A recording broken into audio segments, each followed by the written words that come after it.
Hello everyone, I am C Pintu Gupta and welcome to commerce education by CA YouTube channel. So आज हम start करेंगे chapter number 4 of OCM, जिसका नाम है forms of business organisation 1, जिसमें हमने ऑलरेडी दो कॉन्सेप्ट को कवर किया पार्ट 1 में।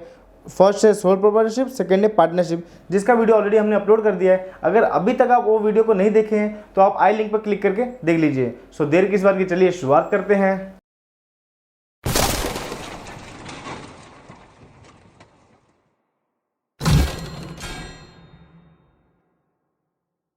हम आ चुके हैं third concept of this chapter, जिसका नाम है joint in the family business. तो चलिए इसकी शुरुआत करते हैं with the terms of introduction. There are very forms of business organization worldwide, but there is unique form of business which has been originated in India. जी हाँ दोस्तों, जो joint in the family business है वो ये forms of business organization जो India में ही पाया जाता है, यानी कि ये फॉर्म्स ऑफ बिजनेस कहीं और भी रेगुलेट नहीं किया जा सकता, कहीं और इसका एग्जिस्टेंस नहीं है। It exists in India only. It is known as Hindu Undivided Family Business, that is HUF, Hindu Undivided Family Business, और या फिर आप जो बोल सकते हैं जॉइंट हिंदू फैमिली फॉर्म। जी हाँ दोस्तों, इसको आप जॉइंट हिंदू फैमिली फॉर्म बोलिए या फिर हिंदू अनडिवाइडेड फैमिली बिजनेस बोलिए या फिर HUF बोलिए, is one of the same. दोस्तों ये जो HUF है वो सिर्फ इंडिया में ही पाया जाता है। इसका एमसीक्यू आपको पूछा जा सकता है एग्जाम में, सो आपको ये याद रखने की जरूरत है। तो चलिए मूव ऑन करते हैं नेक्स्ट पार्ट पर, जहाँ पर हम देखेंगे meaning of HUF under Hindu law. जी दोस्तों, इसका जो HUF का मीनिंग है, हिंदू अनडिवाइडेड फैमिली का जो मीनिंग है वो हिंदू लॉ में क्या लिखा गया है उसको हम रीड करेंगे। फर्स्ट है Mitakshara. According to this school only male member of family can inherit मतलब जो पूर्वजों से मिलती है, जो हमारे दादा परदादा, जो हमारे पिताजी से जो प्रॉपर्टी या फिर कोई भी चीज़ मिलती है उसे बोलते हैं inheritance of the family business. Hand the sons grandson and great grandson, मतलब यहाँ पर जो तीन फैमिली है, तीन पूर्वज की फैमिली है वो आ जाती है। Become joint owner of this family property. This school is popular in India except Assam, Bengal and some parts of Odisha. जी तो यहाँ पे जो 3 स्टेट्स हैं वहाँ पर ये पॉपुलर नहीं है, बाकी सारे इंडिया में ये जो मिताक्षरा की स्टोरी है, मिताक्षरा जो स्कूल की स्टोरी है वो पॉपुलर है। जी दोस्तों, यहाँ पर आपको एमसीक्यूज में सब चीज़ें पूछी जा सकती है, तो आप ध्यान से ये 3 स्टेट का नाम याद रखिए। फर्स्ट स्टेट है आसाम, सेकंड है बंगाल एंड थर्ड है some part of Odisha. Second meaning under Hindu law is Daya Bhaga. According to this school of both male and female मतलब पुरुष और स्त्री दोनों इसमें आ जाते हैं। Member will be co partner in the Hindu undivided family. जी दोस्तों, हमारे जो हिंदू अनडिवाइडेड फैमिली जो बिजनेस होती है, HUF होती है हमारे इंडिया में, वो ये दया भागा को फॉलो करती है। मतलब यहाँ पे मेल हो या फीमेल हो, दोनों मेंबर्स को इंक्लूड किया जाता है। और इसमें जो मेल मेंबर होता है उसमें जो मोस्ट एज वाले जो आदमी होते हैं उसे हम कर्ता बोलते हैं। तो चलिए मूव ऑन करते हैं नेक्स्ट पार्ट पर, जहाँ पर हम देखें डेफिनेशन ऑफ HUF। डेफिनेशन मतलब होता है परिभाषा, उसकी परिभाषा क्या है HUF की, हिंदू अनडिवाइडेड फैमिली की परिभाषा क्या है। And HUF is a family business which consists of all person, यानी कि हमने जो दया भाग में पढ़ा था यहाँ पे लिखा था मेल एंड फीमेल, लेकिन जो अपना मिताक्षरा में था वहाँ पे था मेल मेंबर और वहाँ पे था मेल मेंबर। जी दोस्तों, मिताक्षरा को हम फॉलो नहीं करते, हम फॉलो करते हैं दया भाग को। All person linearly descendant from a common ascendant. जी दोस्तों, यहाँ पर जो है तीन फैमिली की जो है पूरी ब्लड रिलेशनशिप वो मेंबर्स बन सकती है। एंड इंक्लूड्स देयर वाइफ्स मतलब होती है यहाँ पे female members, and unmarried daughters. And HUF can not be created under court. जी दोस्तों, यहाँ पे जो HUF होता है वो बनता है एक डिक्लेरेशन पे, एक एफिडेविट पे, जहाँ पर यहाँ पे कोई कॉन्ट्रैक्ट नहीं होता, जहाँ पे कोई किसी की रिस्पॉन्सिबिलिटी और राइट्स नहीं होते हैं। जी दोस्तों, जो HUF होता है वो कोई कॉन्ट्रैक्ट एक्ट 1872 को फॉलो नहीं करता है। जी दोस्तों, उसको रूल्स अप्लीकेबल नहीं होते हैं। तो चलिए स्टार्ट करते हैं features of Hindu undivided family. जी दोस्तों, HUF के फीचर्स पढ़ेंगे। फर्स्ट फीचर है एग्जिस्ट ओनली इंडिया। जी दोस्तों, ऑलरेडी मैंने आपको बताया था ये जो HUF है, हिंदू अनडिवाइडेड फैमिली बिजनेस है, वो सिर्फ इंडिया में एग्जिस्ट होता है, यानी कि वर्ल्ड वाइड में कहीं भी नहीं पाया जाता, सिर्फ इंडिया में पाया जाता है। जी दोस्तों, यहाँ पर ये जो चीज़ें है वो आपको एमसीक्यूज में पूछी जा सकती है। सेकेंड है फॉर्मेशन। जी दोस्तों, फॉर्मेशन एकदम सिंपल है, एक एफिडेविट या फिर एक डिक्लेरेशन के थ्रू, स्टैम्प पेपर के थ्रू आप इसका फॉर्मेशन कर सकते हो। यहाँ पे कोई एक्ट नहीं है, यहाँ पे कोई आपको कंपल्सरी रजिस्ट्रेशन नहीं है, तो ये बहुत ही फॉर्मेशन बहुत ईजी हो जाता है। The formation of joint Hindu family business JHF is simple, it is form as per cooperation of Hindu law. Every member become the member of birth and not by agreement. जी दोस्तों, यहाँ पर जो है आपको मेंबर्स बनना है, अगर हिंदू अनडिवाइडेड फैमिली में अगर आपको मेंबर बनना है तो यहाँ पर आप सीधा, अगर आपके जन्म हो गया तो आप उसके मेंबर बन जाते हो, यहाँ पे कोई एग्रीमेंट करने की जरूरत नहीं पड़ती है। The senior most male member, जी दोस्तों, senior most male member not female member is called as karta. जैसे कर्ता की जो भूमिका होती है, कर्ता की जो रिस्पॉन्सिबिलिटी राइट्स होते हैं वो बहुत ही अद्भुत होते हैं। यहाँ पर जो है उसके राइट्स और रिस्पॉन्सिबिलिटी हमेशा ज़्यादा ही रहते हैं एज कम्पेयर टू को पार्टनर। को पार्टनर कौन होता है? एक्सेप्ट फॉर कर्ता। जैसे कर्ता को छोड़ के सारे जो जितने मेंबर्स होते हैं वो होते हैं co partner. Remaining members are called as co partner. जी दोस्तों, यहाँ पे जो रिमेनिंग मेंबर्स बच जाते हैं एक्सेप्ट फॉर करता, उससे बोलते हैं को पार्टनर। सेकंड फीचर है मेंबरशिप। जी दोस्तों, मेंबरशिप मतलब मेंबरशिप को कैसे मिलेगी, किसकी? एचयूएफ की। There is no limit on membership, मतलब यहाँ पर जो है आपके जितने भी बच्चे होंगे, जितने भी आपके ग्रेट ग्रैंडसन होंगे, वो सारे मेंबर्स बन जाते हैं एचयूएफ में। वन बिकम अ को partner by virtue of birth, legal adoption और मैरिज इनटू द फैमिली। जी तो लीगल अडॉप्शन और मैरिज भी इसमें अलाउड होता है। मतलब यहाँ पे कोई आपने दूसरे कास्ट से शादी किया और अगर उसको आपने अपने हिंदू कास्ट में से कन्वर्ट कर लिया एंड वो अगर हिंदू लॉ में अगर मैरिज होगी तो आपको वो भी मेंबर बन सकते हैं। फोर्थ है जॉइंट ओनरशिप। दो joint ownership. The property of joint in the family business is jointly owned by कर्ता एंड को पार्टनर। जी तो यहाँ पर जो है दोनों के राइट्स होते हैं प्रॉपर्टी को क्लेम करने के लिए। जब एचयूएफ डिवाइड होगा या फिर अगर फैमिली का सेपरेशन होता है तो यहाँ पर जो है को पार्टनर का भी सेम राइट्स होते हैं एंड जो कर्ता होता है उसके भी सेम राइट्स होते हैं। कर्ता is a custodian of joint property. जैसे वो कस्टोडियन मतलब उसके हाथ में चाबी होती है वो प्रॉपर्टी की, मतलब वो जैसे चाहे वैसे वो प्रॉपर्टी के साथ जो भी बिजनेस करना चाहता है वो कर सकता है। फिफ्थ फीचर है गुड क्रेडिट स्टैंडिंग। जी तो यहाँ पर जो रिस्पॉन्सिबिलिटी होती है, कोई भी चीज़ अगर उधारी पे सामान लिया है अगर एचयूएफ ने, तो उसकी जो पे ऑफ करने की जो रिस्पॉन्सिबिलिटी थी वो होती है कर्ता की। जी दोस्तों, अगर आपको मार्केट में गुडविल बनाना है, मतलब एचयूएफ को कोई गुडविल बनाना है, तो यहाँ पर जो कर्ता होगा उसे प्रॉपरली अपने टाइम के हिसाब से पेमेंट करना पड़ेगा। नेक्स्ट है मैनेजमेंट। जी दोस्तों, मैनेजमेंट जो होता है वो हमेशा कर्ता के हाथ में होता है, यानी कि जो कर्ता जैसा डिसीजन लेगा वैसे वो सारे मेंबर्स को लेना पड़ता है। The HUF business is manage by karta, the co partner have no rights to participate in management of family business. जी वो फैमिली बिजनेस कर सकते हैं लेकिन वो मैनेजमेंट में मतलब कोई डिसीजन मेकिंग पावर में उनका इन्वॉल्वमेंट नहीं होता है, यानी कि ना के बराबर होता है। जो करता है वही एक इंपॉर्टेंट मेंबर होता है जो सारे फैमिलीज के डिसीजन, सारे अपने बिजनेस के डिसीजन वही लेता है।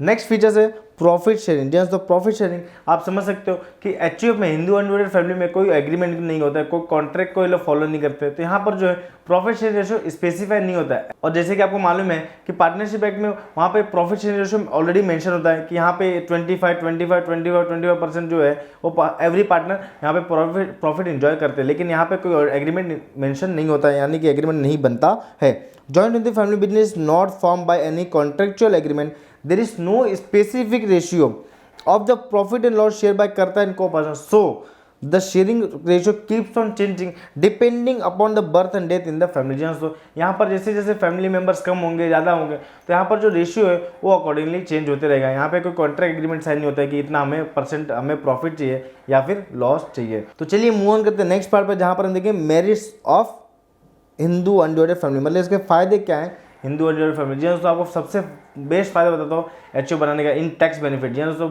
बहुत सारे बड़े बड़े लोग होते हैं जो मिडिल क्लास लोग होते हैं वो अपने टैक्स को सेविंग करने के लिए एचयूएफ बनाते हैं। जी दोस्तों, जैसे आपको मालूम है कि हमारे इनकम टैक्स लॉ में अगर आप इंडिविजुअल हो या फिर एचयूएफ बनाते हो तो यहाँ पर जो 2.5 लाख का बेनिफिट मिलता है, मतलब 2,50,000 रुपये आपको कोई भी टैक्स लायबिलिटी पे करने की जरूरत नहीं पड़ती है।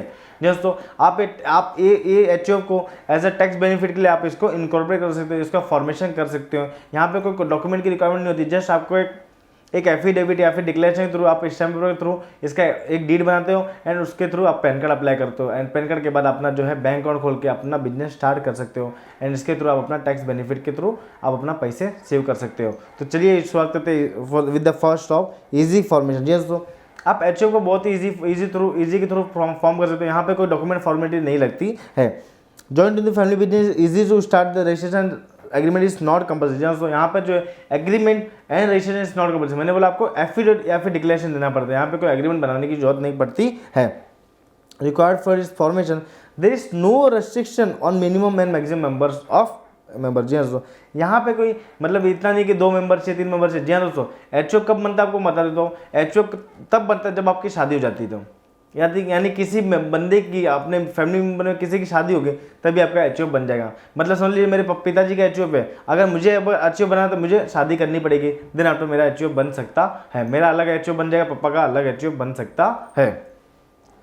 Protection of co partner. जी दोस्तों यहाँ पे एक प्रोटेक्शन, यहाँ पे एक सेफ गार्ड मिल जाता है co partner. Co partner have right to demand partition. जी दोस्तों यहाँ पर जो को पार्टनर होता है एक्सेप्ट फॉर करता है, को पार्टनर होता है एक्सेप्ट फॉर करता, जो मेंबर्स होते हैं वो को पार्टनर डिमांड कर सकते हैं भाई मुझे पार्टीशन, मुझे अलग होना है। Karta takes utmost care of their intelligence. तो यहाँ पर जो करता है वो सबके फायदे के लिए, सबके भले के लिए ये काम कर सकता है। थर्ड है क्विक एंड प्रॉम्प्ट डिसीजन। जी दोस्तों करता ही एक जो होता है वो बनता है मैनेजमेंट कमेटी का बोलो या फिर एक ओनर होता है जो सारे बिजनेस का डिसीजन लेता है। The karta is senior most family members. Karta takes all business decision. Karta can take rights and quick business decision at the right time on the basis of his experience. जितना उसको एक्सपीरियंस, जितना उसको नॉलेज हो, जितना उसको टेक्निकल एक्सपर्टीज हो, उसके हिसाब से वो अपना जो है डिसीजन ले सकता है। On the job training the members of joint Hindu family business JHFB get training of the business skill automatically. जी हाँ, जैसे जैसे बर्थ होते जाता है वैसे वैसे उनकी जो छाया होती है, जो उनके माँ बाप की, जो उनके भाई बहन की जो उन्होंने सीखा है वो अपने मेंबर्स को बताते हैं, जिसके थ्रू उनको ऑटोमेटिकली जो नॉलेज है वो शेयर हो जाता है। They also observe the management of karta. They learn many business tactics. जी हाँ दोस्तों यहाँ पर जो बिजनेस के फंडामेंटल, बिजनेस के सारे जो रूल्स रेगुलेशन जो होते हैं वो इनके अपने आप इनको समझ में आने लगती है। को पार्टनर्स लायबिलिटी। जी हाँ दोस्तों यहाँ पर जो को पार्टनर होते हैं मतलब एक्सेप्ट फॉर करता जितने मेंबर्स होते हैं उसकी लायबिलिटी क्या होती है, उसके कर्जे क्या होते हैं, उसके रिस्पॉन्सिबिलिटी क्या रहते हैं। The liability of co partners limited up to the extend of their share in the joint Hindu family business. जी दोस्तों यहाँ पर उनको कोई उनकी पर्सनल लायबिलिटी कभी नहीं है, यहाँ पर जो है करता ही होल एंड सोल रिस्पॉन्सिबिलिटी लेता है। Hence the personal property of co partner is not use for the payment of joint Hindu family business. जी दोस्तों यहाँ पर जो को पार्टनर थे उनकी कोई personal property, personal bank balance, वहाँ पर कोई भी चीज़ को पे ऑफ करने के लिए आपको ये चीज़ें यूज़ नहीं की जाती हैं। अब मूव ऑन करते हैं नेक्स्ट पार्ट पर, जहाँ पर हम देखें demerits of joint Hindu family business. जी दोस्तों डी मेरिट्स मतलब यहाँ के जो है डिसएडवांटेज मतलब इसके नुकसान क्या हो सकते हैं जॉइंट हिंदी फैमिली के। फर्स्ट है अनलिमिटेड लायबिलिटी ऑफ करता। जैसे ऑलरेडी हमने पढ़ा कि यहाँ पर जो है को पर्सनल लायबिलिटी जीरो होती है, तभी तो इसकी लायबिलिटी किसकी होती है, अनलिमिटेड करता की होती है। Karta always face the risk of unlimited liability if the business asset are not sufficient for the payment of business liability, then the personal properties of करता is used for the payment of business activity। जहाँ यहाँ पर जो है business liability को पे of करना है तो अगर अपने पास सफिशिएंट फंड नहीं है, अगर HUF में सफिशिएंट फंड नहीं है तो यहाँ पर जो है कर्ता की प्रॉपर्टी को अटैच करके वहाँ पे बिजनेस लाइबिलिटी को पे ऑफ किया जाता है। सेकेंड फीचर्स है limited, this is not liability, ये टाइपिंग मिस्टेक हुआ, limited financial and managerial resources. जी हाँ, limited financial and managerial resources. The funding of joint in the family business are limited। करता may or may not possess expert managerial skills। तो यहाँ पर जो है उसका माइंड भी नहीं होगा या फिर हो भी सकता है उसको अपने बिजनेस को लेके बिजनेस या फिर टेक्निकल चीज़ें उसको मालूम हो। So there is a limited scope of for expansion. जी दोस्तों यहाँ पर जो है अगर आपको बिजनेस को एक्सपांड करना है यहाँ पे स्कोप बहुत कम होता है, क्योंकि जो एक करता होता है वो होल एंड सोल जो बिजनेस को संभालता है, अगर उसका नॉलेज नहीं है, अगर उसका प्रॉपर सफिशिएंट टेक्निकल नॉलेज नहीं है तो बिजनेस को आगे बढ़ा नहीं सकता है। थर्ड है नो सेपरेट लीगल स्टेटस। दोस्तों यहाँ पर जो है आपको अलग से कोई सेपरेट लीगल स्टेटस, क्योंकि आपने कोई अलग से कॉन्ट्रैक्ट नहीं साइन किया, अलग से कोई आप एक्ट में रेगुलेट नहीं करते, तो यहाँ पर जो है आपको सेपरेट लीगल स्टेटस नहीं मिलता है। In the eyes of law, the HUF joint Hindu family business and the family members are one and only the same. The business does not have separate legal status. दोस्तों जैसे आपको मालूम joint Hindu family joint stock company हो गई या फिर cooperative society हो गई, यहाँ पर जो है इनको अलग से एक स्टेटस दिया जाता है, लेकिन हिंदू अनडिवाइडेड फैमिली में आपको स्टेटस नहीं दिया जाता। यहाँ पर जो करता है या उसके जो फैमिली मेम्बर्स हैं और उसका business is one of the same. Partition of business. जैसे पार्टीशन मतलब आपको बिजनेस से अलग होना, जैसे समझ लीजिए करता बोलता है कि नहीं भाई अभी हमें इतने सारे मेंबर्स हो गए कि अभी हमें अलग होना पड़ेगा, यानी कि वो फायदे के लिए अपने फैमिली बिजनेस के फायदे के लिए, यानी कि और भी दूसरे कोई कारण की वजह से उन्हें पार्टीशन चाहिए, बिजनेस को आगे नहीं चलाना है, तो इसे पार्टीशन ऑफ बिजनेस कैसे करेंगे। The numbers of members are more in joint in the family business, there can be conflict मतलब झगड़े and dispute, the co partners may be dissatisfied. दोस्तों उन्हें सेटिस्फैक्शन मिलती है, उन्हें मजा नहीं आ रहा है बिजनेस करके, तो यहाँ पे क्या हो सकता है with the management of karta, this can lead to partition of business, जी हाँ, तो जहाँ पर सहमति नहीं हो, जहाँ पर एक भाईचारा ना हो, वहाँ पे बिजनेस करके मजा ही नहीं आएगा। तो यहाँ पर पार्टीशन का बहुत ही डाउट होता है। फिफ्थ है no direct relationship between efforts and reward. तो अगर समझ लिए करता इतना एफर्ट कर रहा है, करता इतनी मेहनत करता है, तो उसे इतनी भी रिवॉर्ड्स मिलनी चाहिए।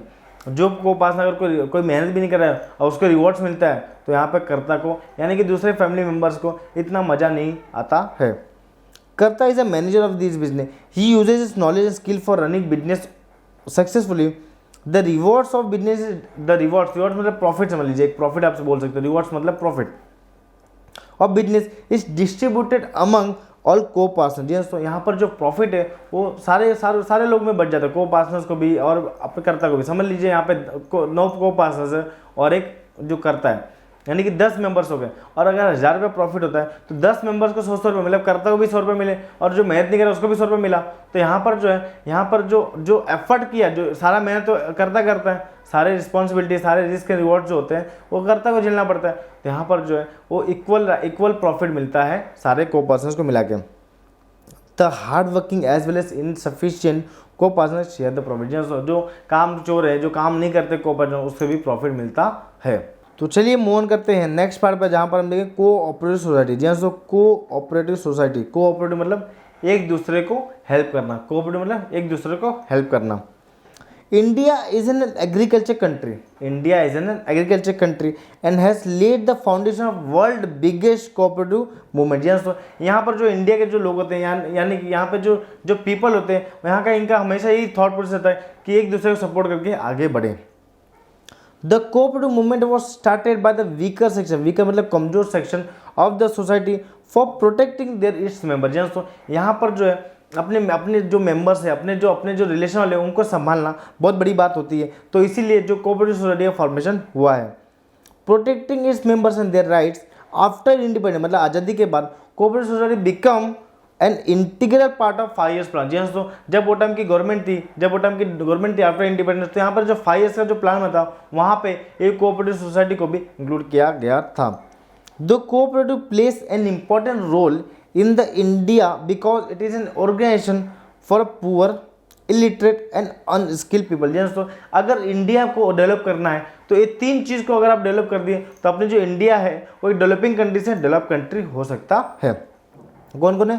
पुअर, इलिटरेट एंड अनस्किल्ड लोग को अगर आपने प्रॉपरली ट्रेन करके आगे बढ़ा दिया तो यहाँ पर जो है इंडिया एक डेवलपिंग कंट्री से डेवलप कंट्री हो सकता है। India has seen a huge growth in cooperative society mainly in the forming section 90 since 1947। तो 1947 के बाद बहुत सारे डेवलपमेंट देखे गए कोऑपरेटिव सोसाइटी में।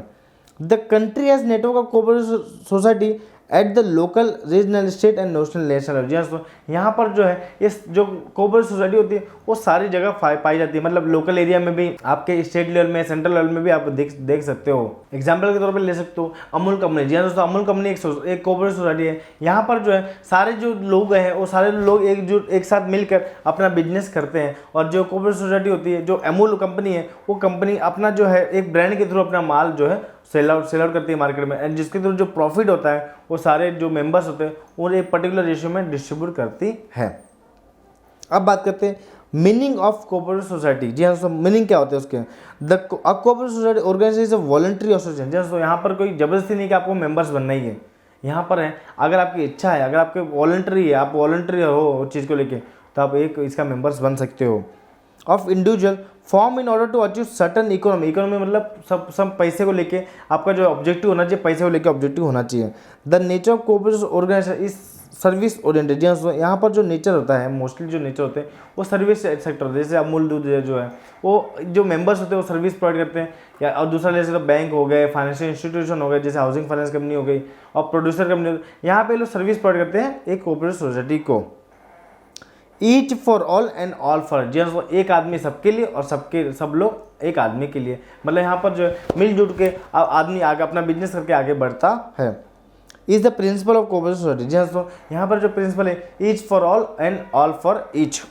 Definition of cooperative society. जी हाँ, डेफिनेशन क्या हो सकती है, उसकी परिभाषा क्या होती है?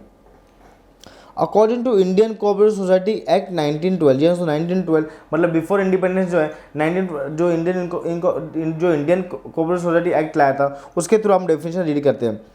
Cooperative society is a society which has its objective for the promotion of economic interest, for the promotion of economic interest for its members in accordance with cooperative principle. So यहाँ पर जो कोऑपरेटिव प्रिंसिपल हमने पढ़ा, each for all and all for each, उसमें क्या लिखा, promotion of economic interest. So promotion of economic interest, यहाँ पर जो है पैसे को आगे बढ़ाना, मतलब यहाँ पर जो आदमी को एक काम देके, एक रोजगार देके, उसको कुछ अमाउंट पे करके यहाँ पर जो है आप इकोनॉमी को आगे बढ़ाते हो, यानी कि अपने इंडिया को आगे बढ़ा रहे हो। अब मूव ऑन करते हैं नेक्स्ट पार्ट पर, जहाँ पर हम देखेंगे features of cooperative society. So features, आप अमूल कंपनी को ध्यान में रखते हुए इस फीचर्स को रीड करेंगे। फर्स्ट है voluntary association and open membership. जैसे यहाँ पर कोई धर्म नहीं देखा जाता है, यहाँ पर कोई कास्ट नहीं देखा जाता है। यहाँ पर जिसको आपके अपनी इच्छा के अनुसार अगर आना है, किसी को मेंबर्स बनना है, तो वो डायरेक्टली अप्रोच करके मेंबर्स बन सकता है।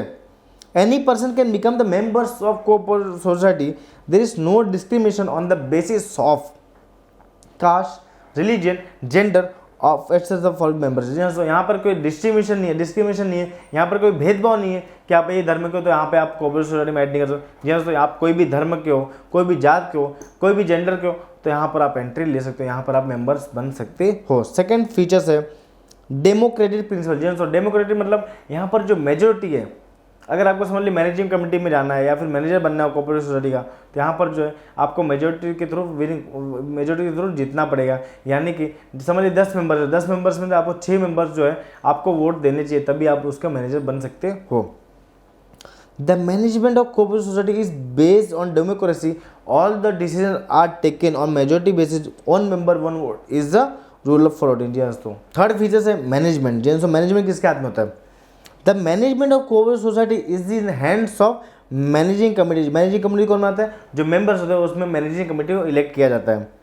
They are elected representative of share holder. Shareholder कौन होता है? मेंबर्स होते हैं। All the important business decision are taken by managing committee. जो मैनेजिंग कमेटी जो इलेक्ट करते हैं, कौन करता है? मेंबर्स करते हैं। मेंबर्स कौन होते हैं? Share holder. जो शेयर होल्डर जो इलेक्ट करते हैं मेंबर मैनेजिंग कमेटी को, तो यहाँ पर जो है सारे बिजनेस डिसीजन कौन लेता है? मैनेजिंग कमेटी लेता है। फोर्थ फीचर है रजिस्ट्रेशन। जिसको रजिस्ट्रेशन कराना जरूरी होता है। Registration of cooperative society is compulsory. जिसको कंपलसरी मतलब यहाँ पर आपको है, आप उसके बिना बिजनेस अपना स्टार्ट नहीं कर सकते हो। Every cooperative society must follow rules and regulation of Indian cooperative society act 1912। Minimum 10 members, minimum 10 members. जहाँ मिनिमम 10 मेंबर्स यहाँ पे चाहिए। आपने पढ़ा पार्टनरशिप एक्ट में 2 मेंबर चाहिए। जॉइंट फैमिली में यहाँ आपको 2 मेंबर चाहिए, तभी आप अपना जो है एचओ बना सकते हो। जब आपकी शादी नहीं हुई तो आप अपना एचओ बना नहीं सकते हो। कोऑपरेटिव सोसाइटी में आपको मिनिमम 10 मेंबर्स चाहिए। Are required for registration of cooperative society. Fifth features है सेपरेट लीगल स्टेटस। जहाँ सेपरेट मतलब यहाँ पर जो एचओएफ में नहीं था separate legal status, sole trading concern में सेपरेट लीगल स्टेटस नहीं था, क्योंकि यहाँ पे एक्ट है, यहाँ पर अलग से एक रूल है, तो यहाँ पर आपको एक अलग से स्टेटस मिल जाता है। After registration every cooperative society is considered as a separate legal status. जब से रजिस्ट्रेशन हो गया वैसे आप सेपरेट लीगल स्टेटस, आपको अलग से एक कोऑपरेटिव सोसाइटी का अलग से एक आपको स्टेटस मिल जाएगा। Before the law the shareholder and managing committee members are not responsible for the transaction cooperative society but they are answerable to the court on behalf of the society। तो यहाँ पर जो मैनेजिंग कमेटी होती है वो हमेशा answerable होती है to the government, to the any members of the society, to any one. Sixth है लिमिटेड लाइबिलिटी। तो यहाँ पर जो लाइबिलिटी होती है कोऑपरेटिव सोसाइटी की, यहाँ पे लिमिटेड होती है, मतलब यहाँ पर जितने उन्होंने अमाउंट इन्वेस्ट किया उतनी उनकी लाइबिलिटी होती है, उससे ज़्यादा उनकी लाइबिलिटी नहीं होती है। The share holder of cooperative society have a limited liability. तो यहाँ पर जो लाइबिलिटी होती है उसकी लिमिटेड होती है। Therefore the private property is not use for payment of society liability. तो यहाँ पर अगर उसकी प्राइवेट प्रॉपर्टी होती है वो उसके लिए यूज नहीं की जाती है। सेवन फीचर्स है नंबर ऑफ मेंबर। तो यहाँ पर मेंबर्स की कितनी रिक्वायरमेंट होती है? So minimum 10 members are required for the formation of cooperative society. There is no limit for maximum members of as per cooperative society act 1912। तो यहाँ पर जो है आपको मिनिमम 10 मेंबर्स चाहिए, मैक्सिमम कितने भी हो उससे कोई फर्क नहीं पड़ता है।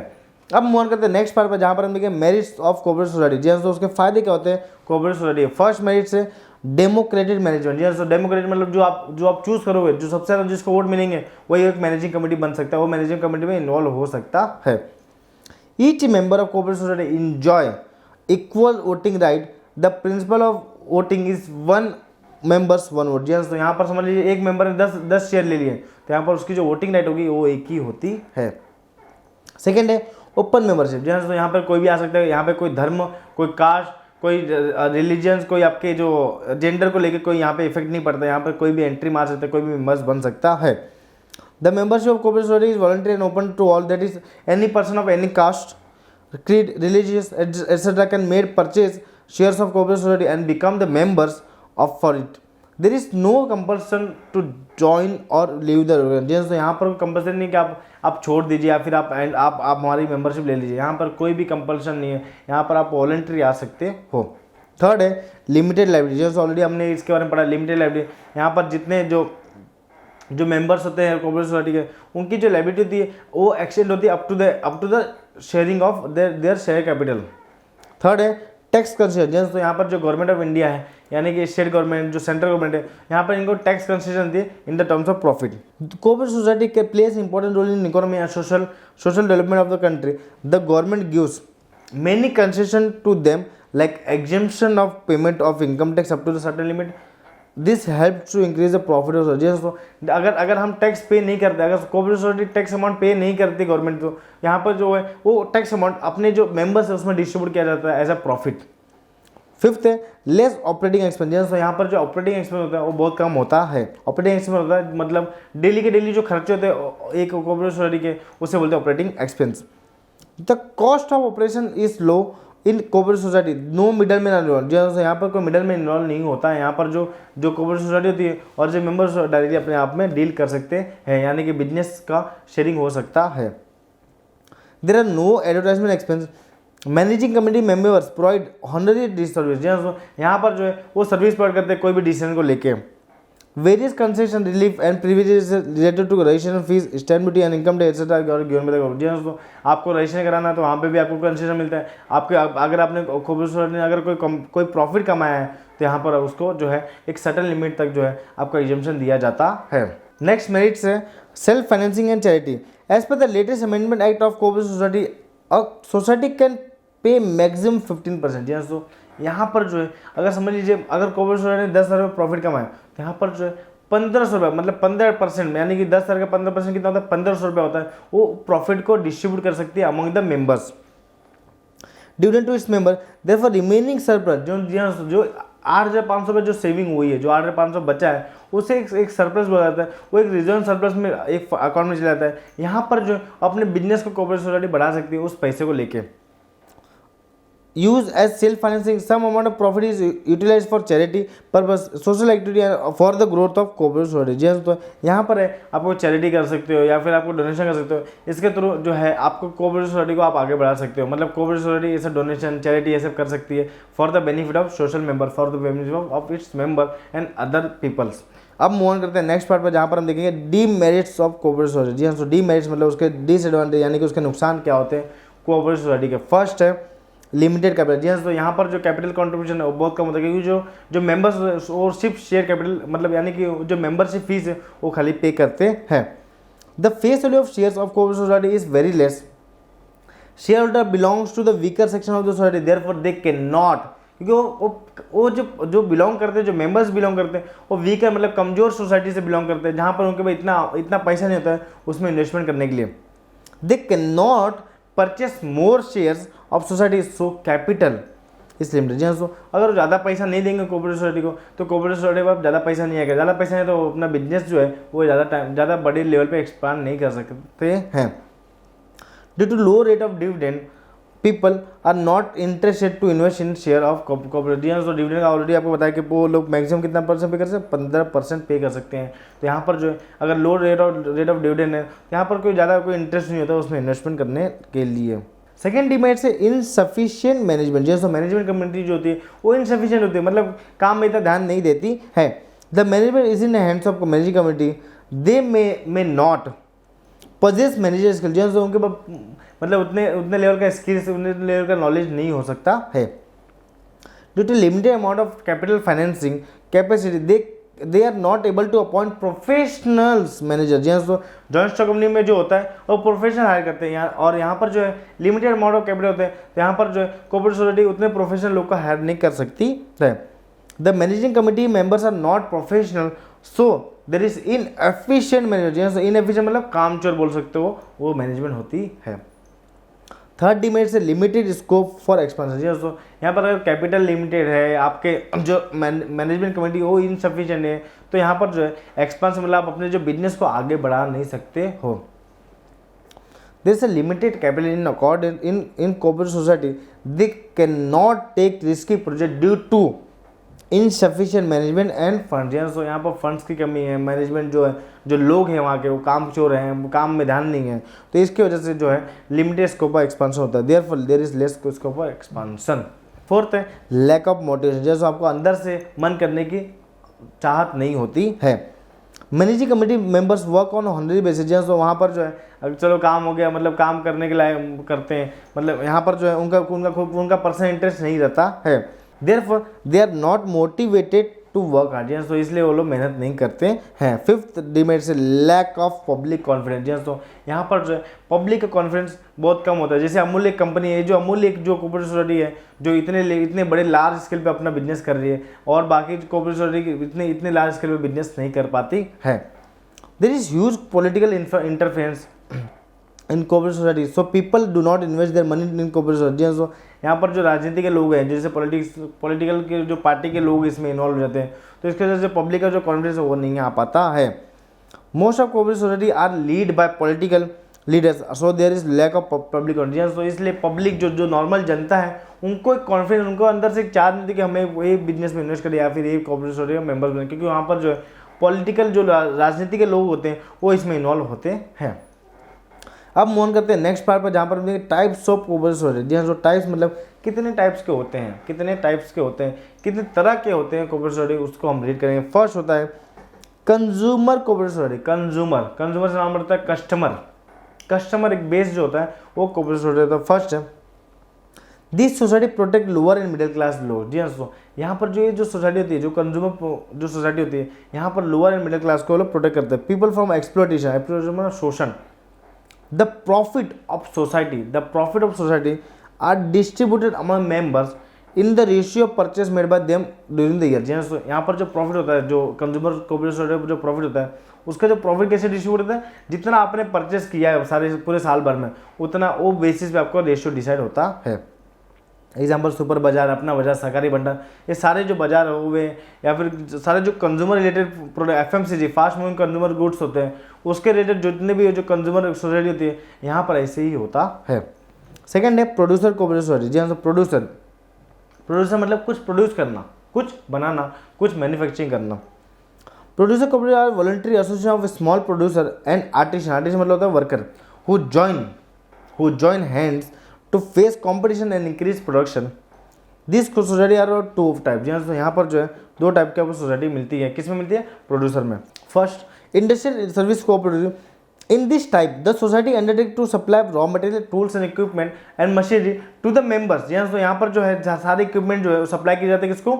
मेंबर्स को। मेंबर्स क्या करता है? The producer work independently. जी हाँ, तो यहाँ पर उसका कोई डिपेंडेंस नहीं है इंडस्ट्री के ऊपर, और जो जब वो प्रोड्यूस करता है, जो माल बना लेता है, जो सामान बना लेता है, वही सामान अपने कोऑपरेटिव सोसाइटी को बेच देता है।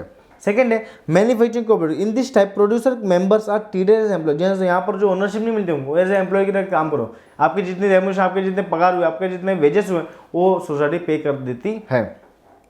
Of the society and are paid wages for their work. The society provides raw material and equipment to every member. यहाँ पर जो सोसाइटी होती है वो खुद प्रोवाइड करती है सब सारे इक्विपमेंट, जो सामान लगते हैं वो प्रोडक्ट को बनाने के लिए। थर्ड है marketing cooperative. These are voluntary association of independent producer who want to sell their output at remunerative price. Remunerative मतलब होता है फायदे वाली प्राइस जो होती है, जो दोनों के लिए फायदा हो, मतलब सोसाइटी के लिए भी फायदा हो और उसके मेंबर्स के लिए भी फायदा हो। The cell proceed of distributed among the members in the ratio of their amount. जो सेल अमाउंट अपने रिसीव होता है, जो सोसाइटी को रिसीव होता है, वो डिस्ट्रीब्यूट कैसे करते हैं? वहाँ पर जितना आउटपुट, जितना प्रोडक्शन करता है मेंबर, उसके बेसिस पे उनको डिस्ट्रीब्यूट किया जाता है। फोर्थ है कोऑपरेटिव फार्मिंग सोसाइटी। जैसे कोऑपरेटिव फार्मिंग मतलब होता है यहाँ पे agriculture. These are voluntary association of small farmer who join together to obtain the economy of large scale food farming. जैसे यहाँ पर बहुत समझिए 10 फार्मर, जो छोटे छोटे फार्मर्स है, वो मिल के अपना एक बिजनेस है, अपना जो फार्मिंग का बिजनेस है वो लार्ज स्केल पे बड़ा करने के लिए उसे यूज़ करते हैं, उसे बोलते हैं कोऑपरेटिव फार्मिंग सोसाइटी। फिफ्थ है हाउसिंग सोसाइटी, जो हाउसिंग से मालूम होता है होम, मतलब घर के रिलेटेड जो सोसाइटी बनी है उसके लिए किया जाता है। This society are form by low and middle income group people in urban area, जैसे यहाँ पर जो है रूरल एरिया में नहीं पाया जाता है, यहाँ पे अर्बन एरिया में, मतलब यानी कि मेट्रोपॉलिटन जो सिटी होती है वहाँ पर ये पाया जाता है। To have a house of their own, housing cooperative are different types, some society acquire land and give the plot to the members for constructing their house. यहाँ पर जो है बहुत सारे टाइप्स के हाउसिंग सोसाइटी होते हैं। यहाँ पर है आपको loan as a credit loan दे दिया, या फिर आपको प्लॉट का है तो प्लॉट पे आप प्लॉट दे दीजिए मेंबर्स को, वो आप खुद ही बना लेंगे। लास्ट है क्रेडिट कोऑपरेटिव सोसाइटी, क्रेडिट मतलब होता है उधारी, क्रेडिट मतलब होता है उधारी, उधारी वाली cooperative society. This society are form by poor people to provide financial help and to develop the habits of saving among member. Credit cooperative are found in both urban and rural area, यहाँ पर जो है एक credit जो society होती है वो दोनों एरिया में फाउंड आउट की जाती है, जैसे आपको रूरल एरिया में हो गए, आपके अर्बन एरिया में। यहाँ पर जो है इनका बिजनेस होता है लोन देना, इनको लोन देके आपकी जो हैबिट्स को बढ़ाना, आपके सेविंग्स को बढ़ाना, जिसके थ्रू आपके जो सपने हैं आप उसको पूरे कर सकते हो। जैसे समझ लीजिए लोन के थ्रू आप अपना बिजनेस को बढ़ा सकते हो, वो लोन के थ्रू आप हाउसिंग अपना घर बना सकते हो। तो यहाँ पर जो है आप इस सोसाइटी के थ्रू अपना लोन लेके आप अपना घर बना के उनको इंटरेस्ट एक थोड़ा बहुत इंटरेस्ट पे करके अपना फ़ायदा आप आगे बढ़ सकते हो। तो चलिए मूव ऑन करते हैं नेक्स्ट पार्ट पर, जहाँ पर हम देखें जॉइंट स्टॉक कंपनी। जी तो बहुत ही इंपॉर्टेंट कॉन्सेप्ट है, बहुत ही इंपॉर्टेंट कॉन्सेप्ट इसलिए बोला क्योंकि ये जो जॉइंट स्टॉक कंपनी है ये आगे आने वाले आपके 12th में, आपके बीकॉम में, आपके एमकॉम में, सारे लेवल्स में ये जो कॉन्सेप्ट है वो रेफर किया जाता है। जैसे इसको ये एक इंपॉर्टेंट चैप्टर, एक इंपॉर्टेंट कॉन्सेप्ट है जो आपके कॉमर्स में कहीं ना कहीं तो आएगा। जैसे अकाउंट्स में भी आता है आपके, अगर आपने अगर एसपी लिया है, सेक्रेटरी प्रैक्टिस लिया, वहाँ पे भी कॉन्सेप्ट बहुत ही फेमस है। तो यहाँ पे आप ध्यान से आप इस चीज़ को देखिए। Meaning of joint stock company, जैसे मीनिंग क्या होता है जॉइंट स्टॉक कंपनी के? A joint stock company is a voluntary association। जी दोस्तों, ये joint stock company is a voluntary association. यहाँ पर जो है आपके इच्छा अनुसार आप इसका मेंबर्स बन सकते हो। Person who generally contribute capital they carry on a particular type of business which is establish by law. दोस्तों यहाँ पर जो है लॉ ऑलरेडी स्टैब्लिश, लॉ कौन होता है? जॉइंट स्टॉक कंपनी का companies act 2013 or any before law. The total capital of joint stock company is known as share capital. दोस्तों जो सारे कैपिटल मतलब जितना फंड्स जो मेंबर्स देंगे उससे बोलते हैं shares capital. It is divided into small units of share called share. तो यहाँ पर जो है मेंबर जो पैसा देंगे, जो पैसा दिए उन्होंने बोलते हैं share capital from the perspective of company, and जो उनको मिलता है इन रिटर्न उन्हें मिलता है शेयर सर्टिफिकेट मिलता है, इसे बोलते हैं, उनको बोलते हैं shares. Every members hold some share, this members are called as shareholder. तो सिंपल से अगर आपने शेयर्स उसका लिया, जो कंपनी का आपने शेयर्स लिया वो एक शेयर्स एक्वायर कर, उसके आप होल्डर बन जाते हो, उसके आप हकदार बन जाते हो, उसे बोलते हैं shareholders. In India every joint stock company is registered as per companies act 2013। तो कंपनीज एक्ट 2013 बोलिए या फिर कंपनीज एक्ट 1956 जो कंपनीज एक्ट 2013 के पहले आया था। अब बात करते हैं definition of joint stock company. तो डेफिनेशन मतलब परिभाषा इसकी क्या है जॉइंट स्टॉक कंपनी की? According to companies act 2013 section 220। जी तो आप याद रख लीजिए, अगर आप एग्जाम में लिखो तो यहाँ पे आपका इंपॉर्टेंस बढ़ेगा। The term company to mean a company incorporated under the companies act 2013 or any previous law. Any previous law मतलब कंपनीज एक्ट 1956। जी तो यहाँ पर आप प्रीवियस लॉ को भी समझ सकते हो, कंपनीज एक्ट 1956 जो कंपनीज एक्ट 2013 के पहले आया था। अगर कोई भी कंपनी एक्ट होती है, इनकॉर्पोरेट होती है एज पर कंपनीज एक्ट 2013 और 1956, तो यहाँ पर उसे बोलते हैं कंपनी। इसकी परिभाषा है सिंपल, बहुत ही सिंपल परिभाषा है। क्या बोला है? A company mean a company incorporated under the companies act 2013 or any previous company law. तो चलिए मूव ऑन करते हैं नेक्स्ट पार्ट पर, जहाँ पर हम देखेंगे features of joint stock company. जैसे तो features of joint stock company, features यानी कि उसके पार्ट्स क्या होते हैं जॉइंट स्टॉक कंपनी के। फर्स्ट है वॉलंटरी एसोसिएशन। जैसे एसोसिएशन मतलब एक के साथ मिलना, एक दूसरे के साथ मिलना। वॉलंटरी मतलब अपने इच्छा के अनुसार, अपने हिसाब से आप एक एसोसिएशन बना लेते हो। Person of any caste religion can become the members of joint stock company.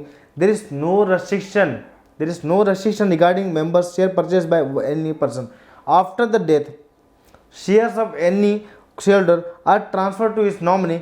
There is no restriction on transfer of share. तो यहाँ पर आप जो है अगर समझ लीजिए आपके पिताजी ने आपके शेयर्स लिए थे, उनके in case of death of any that share holder, तो जो शेयर्स हैं वो आपके जो फैमिली मेंबर जो नॉमिनीज होते हैं उनके नाम पे ट्रांसफर हो सकता है। यहाँ पर कोई भी रेस्ट्रिक्शन नहीं है। जैसे तो एग्जाम्पल के तौर पे आप ले सकते हो जॉइंट स्टॉक कंपनी जो रिलायंस होगी, अडानी होगी, सारी जो बड़ी लार्ज स्केल की जो कंपनी होती है, और जो प्राइवेट लिमिटेड, पब्लिक लिमिटेड जो कंपनी होती है, जो लिमिटेड कंपनी होती है, उसे बोलते हैं जॉइंट स्टॉक कंपनी। सेकेंड है रजिस्ट्रेशन। जैसे रजिस्ट्रेशन बहुत ही कंपल्सरी होता है, यानी सोल ट्रेडिंग कंपनी में कंपल्सरी नहीं था, आपके जो एच होते हैं उसमें कंपल्सरी नहीं था, लेकिन यहाँ पर जो है कंपल्सरी होता है। Registration is compulsory according to company act 2013, according to company act 2013 an application is prescribe must be submitted to register of company, जिसे बोलते हैं आरओसी, शॉर्ट फॉर्म बोलते हैं ROC. Necessary registration fees are paid to the promoters, और certificate of registration जिसे बोलते हैं COR, certificate of registration is issued by the company after registration. A private limited company can immediately start its business after getting incorporation. जैसे तो यहाँ पर जो है जो प्राइवेट लिमिटेड कंपनी होती है, यहाँ पर लोग खुद बिजनेस अपने बिजनेस स्टार्ट कर सकते हैं after the getting the registration certificate, मतलब जो COR है आप बोलिए या फिर सर्टिफिकेट ऑफ इनकॉर्पोरेशन COI बोलिए, यहाँ पर अगर उनको रजिस्ट्रेशन मिल गया, सर्टिफिकेट मिल गया, तो अपना बिजनेस तुरंत स्टार्ट कर सकते हैं। थर्ड है रजिस्टर्ड ऑफिस। जैसे यहाँ पर जो है रजिस्टर्ड एक ऑफिस होना चाहिए प्राइवेट लिमिटेड कंपनी या फिर लिमिटेड कंपनी का।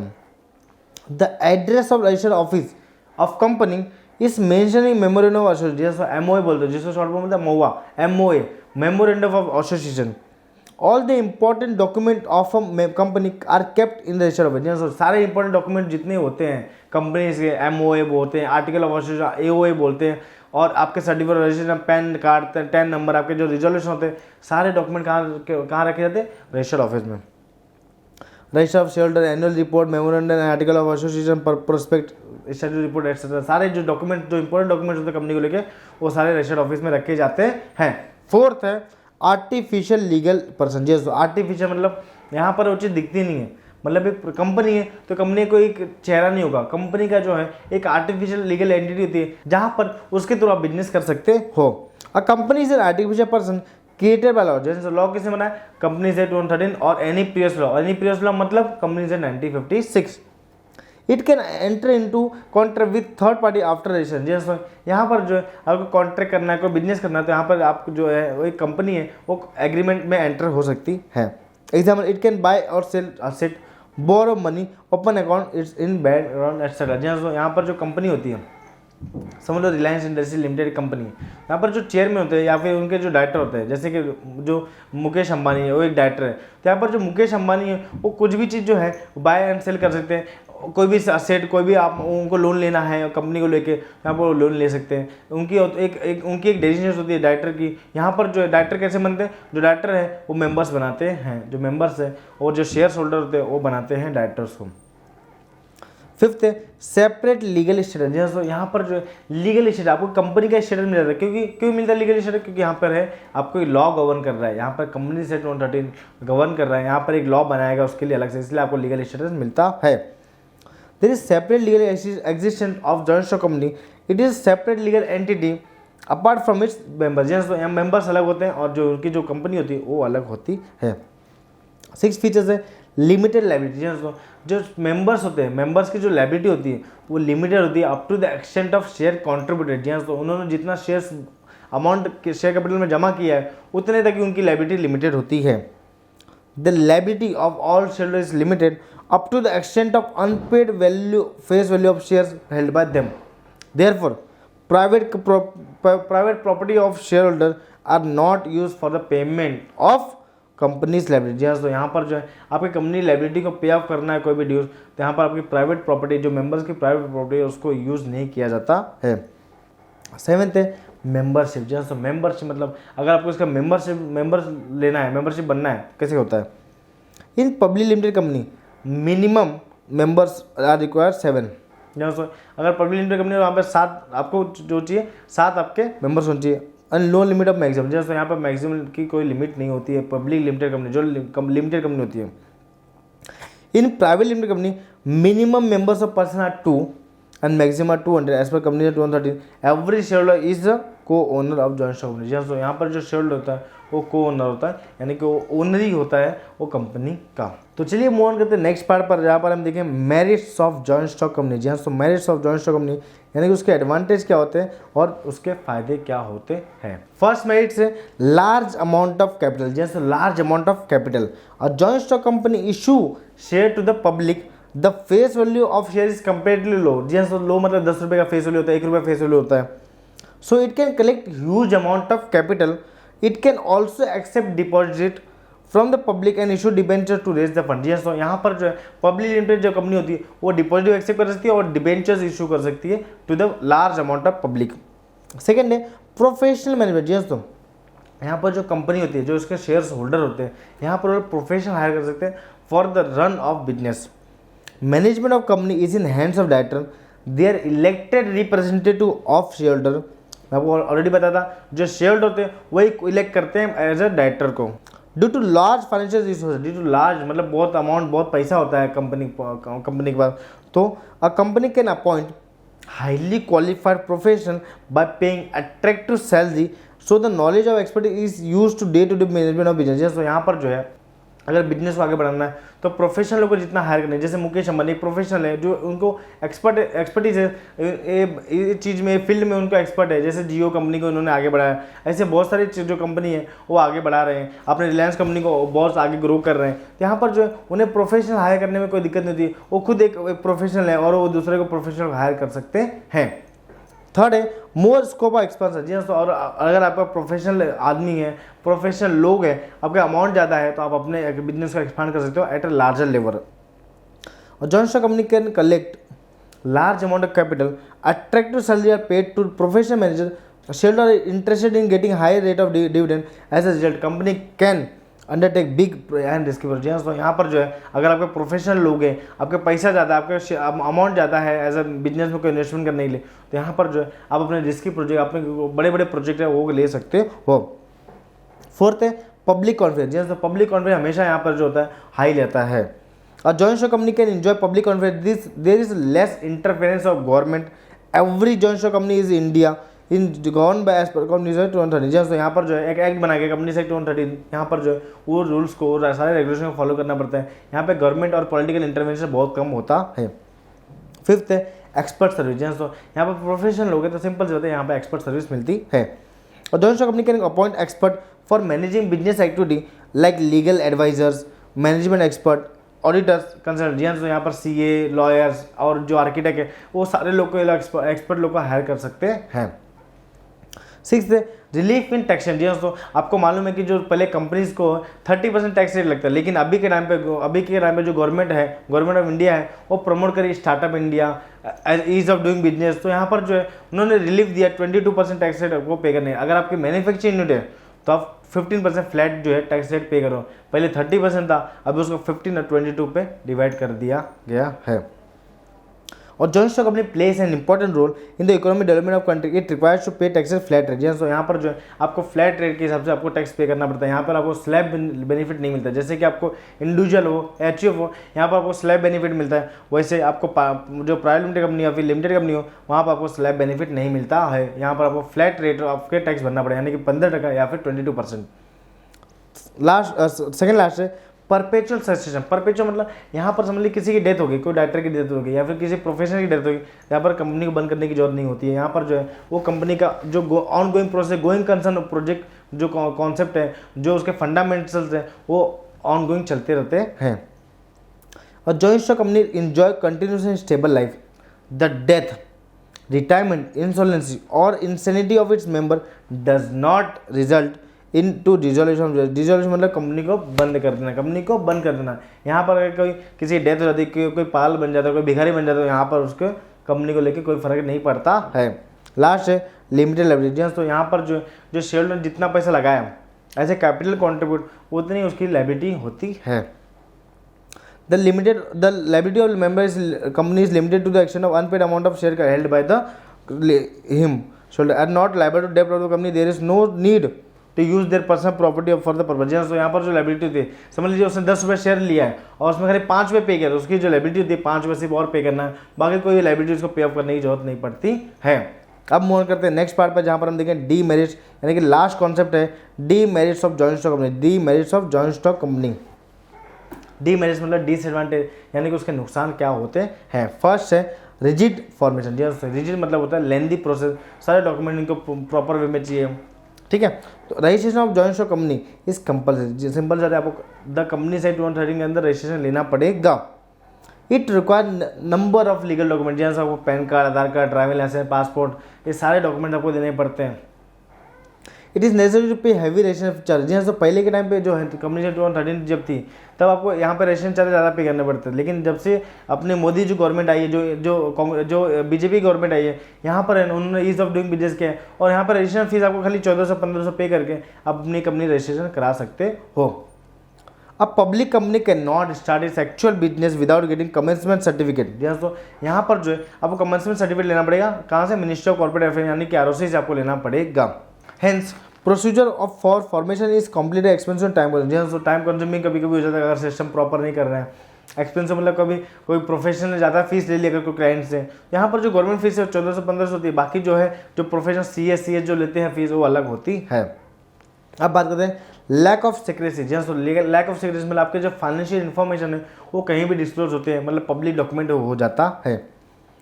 इन order to protect the interest of investor it is compulsory, मतलब किसके फायदे के लिए सोचा जाता है? इन्वेस्टर जो शेयर होल्डर होते हैं उसके फायदे के लिए सोचा जाता है।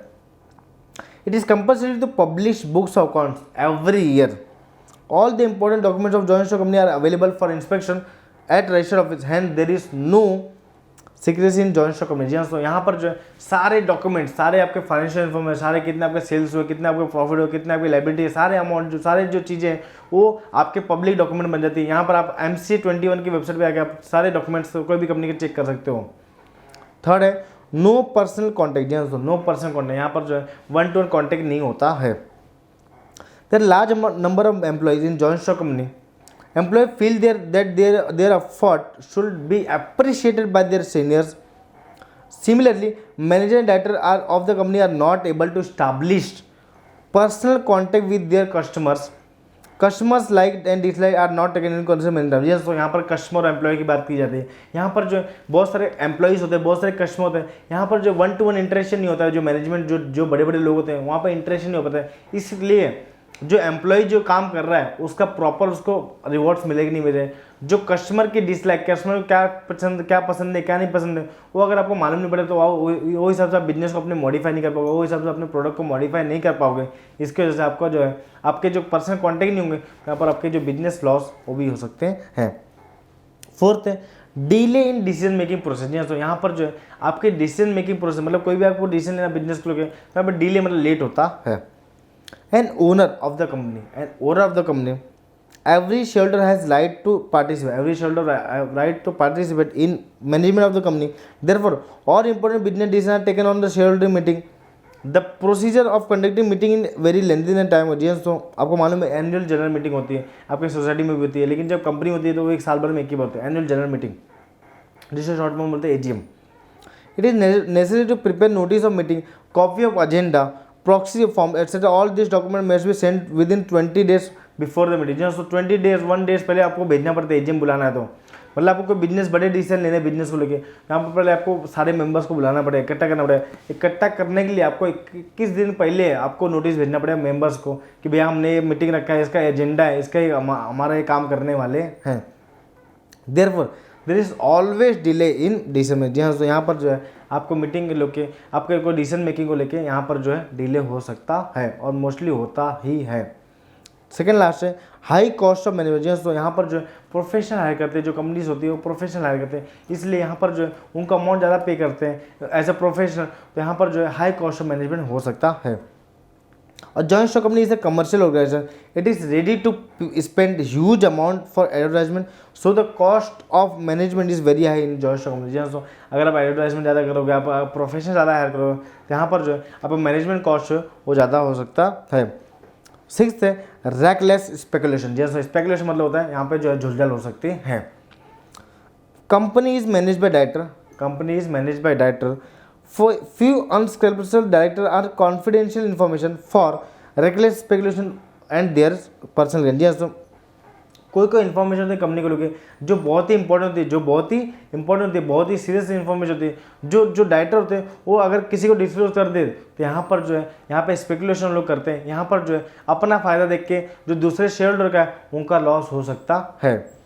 This result in sudden fluctuation in the price of share in stock market. जैसे अगर कोई स्टॉक मार्केट में कोई शेयर्स इन्वॉल्व है, जैसे रिलायंस हो गया, लुपिन, आपके अडानी के स्टॉक हो गए, जो सारे स्टॉक शेयर मार्केट में डील करते हैं, अगर उस पर लेके कोई इन्फॉर्मेशन लीक हो जाती है तो यहाँ पर जो है, यहाँ पर बहुत सारे लोग जो रिटेल इन्वेस्टर होते हैं उनका लॉस होने की संभावना होती है। तो यहाँ पर जो है ये सब चीज़ ना हो, इसके लिए जो सेबी है, security board of action, security exchange board of India, तो यहाँ पर जो है वो ये सब चीज़ों को मॉनिटरिंग करती है।